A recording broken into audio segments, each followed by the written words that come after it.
જામનગરની રખેવાળી કરવા માટે ચારે બાજુ જુદા જુદા સ્વરૂપમાં સાક્ષાત માતાજી બિરાજમાન છે અને તેમાંનું એક મંદિર એટલે ઊંચા કોટડા શ્રી ચામુંડા માતાજીનું મંદિર।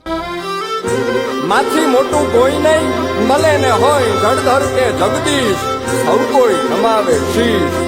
દરિયા કિનારાની ભેખડો ઉપર આવેલા મંદિરનો ઇતિહાસ કાળિયા ભીલ સાથે જોડાયેલો છે। ઘણા વર્ષો પહેલા મારવાડ પ્રાંતમાં 3 વર્ષ સુધી દુકાળ પડ્યો। દુકાળીઓ વેઠતા જસા ભીલને માતાજીએ સ્વપ્નમાં આવીને માલઢોર અને પત્નીને લઈ ગોહિલવાડ તરફ આવવાનું કહ્યું અને જ્યાં તેમની ગાય પગની ખરીથી ખોતરે ત્યાં નિવાસ કરવા અને ખાંડિયા ત્રિશૂળની સ્થાપના કરવા કહ્યું। ગોહિલવાડ પંથકના ઊંચા કોટડા ગામની ભેખડો ઉપર ગાયે પગની ખરીથી ખોતર્યું અને ત્યાં માતાજીનું મંદિર બંધાવ્યું અને ખાંડિયા ત્રિશૂળની સ્થાપના કરી। માતાજીની કૃપાથી જસા ભીલના ઘરે પારણું બંધાયું અને કાળિયા ભીલનો જન્મ થયો। સમય જતા કાળિયા ભીલ માતાજી પાસેથી પરવાનગી લઈને અધર્મીઓના વહાણ લૂંટતો અને લૂંટેલા માલ કોઠીમાં સંતાડતો। તે કોઠી હાલ પણ આપણને જોવા મળે છે। એક વખત માતાજીએ ના પાડેલી હોવા છતાં કાળિયો ભીલ વહાણ લૂંટવા ગયો અને ફિરંગીઓએ પકડી જેલમાં પૂર્યો। ત્યારે સાક્ષાત માં ચામુંડા માતાજીએ તેને જેલમાંથી મુક્ત કરાવ્યો। ત્યાર પછી તેમને વહાણ લૂંટવાનું બંધ કર્યું અને માતાજીની ભક્તિ કરવા લાગ્યો।